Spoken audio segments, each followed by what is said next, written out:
This is the Sports Hit List by the fans for the fans. Carl Coulange for another edition of the Sports Hit List by the fans and for the fans. I'm joined by our NCAA analyst, Mr. Chuck. Chuck is in the building. Chuck, how you doing, sir?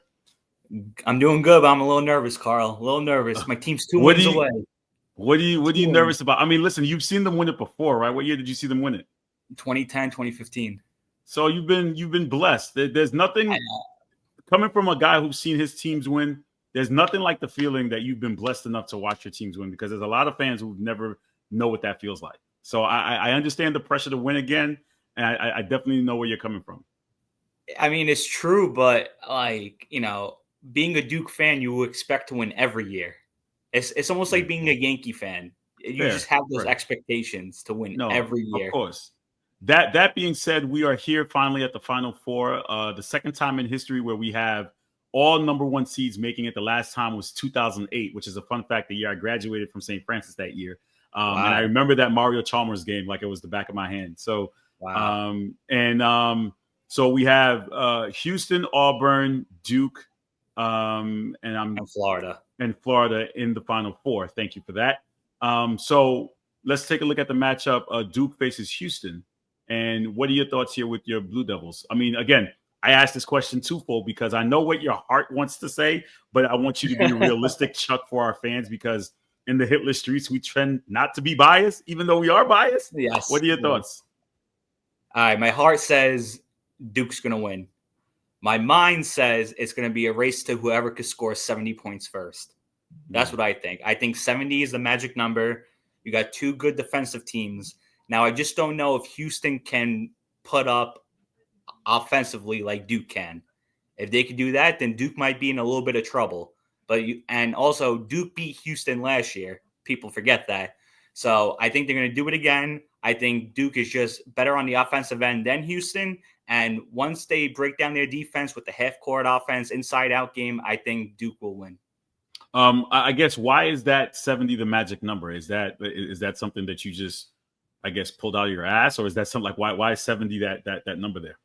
No, I just think, if Duke could get to 70, I think 60, I think Houston could put up at least 60, 65 in that range. But I don't know if they could score 70 against Duke.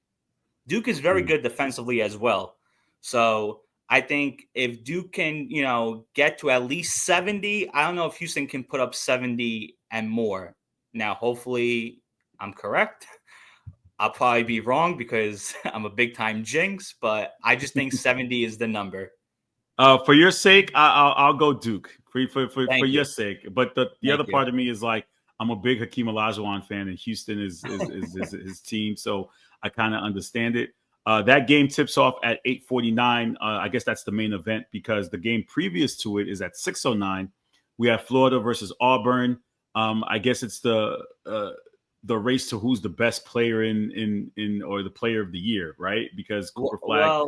That's the debate. That's the debate. I'm giving what I hear in the streets. You can't listen. This is what they're talking about. The player of the year. And then magically he gets a Willis Reed moment. I don't know. I'm just saying. So the player of the year is Cooper Flag, and he plays for Duke. I don't want to hear anything else. Okay. It's funny enough because honestly, I think Auburn, Florida is the better game, but they're on earlier because you can't take Duke out of the prime time game. Oh, prime time, no question. Duke is Duke is prime time. We know we understand media and booking. Yes, we know what it is, exactly. Right? So Auburn, Florida. Listen, they're from the same conference. They were the top two teams in the SEC all year. Also Alabama, but Alabama got washed away by Duke. I have to throw that in. And I think it's going to be a good game. And I just think it's going to come down to the superstars in that game. It's going to be Broome, who could very well win Player of the Year, but he won't. And Clayton is having a phenomenal tournament. And when it's all said and done, I think I'm going to take Auburn just because Florida has struggled a little bit. They had big comeback wins against UConn, against Texas Tech. You're not going to get that against Auburn. And listen, I might be one of Auburn's biggest haters. I even said, they might lose the second game of the tournament that they play. But now here they are. So I think when we tune in Monday, it's going to be a battle of Auburn versus Duke. Janai Broom versus Cooper Flag. That's the main event. Yeah, that's what it's going to be. And that's so call it now, because I don't know we're going to do another tape and call it. And you're saying right Duke. Now. That's going to be your national championship Monday.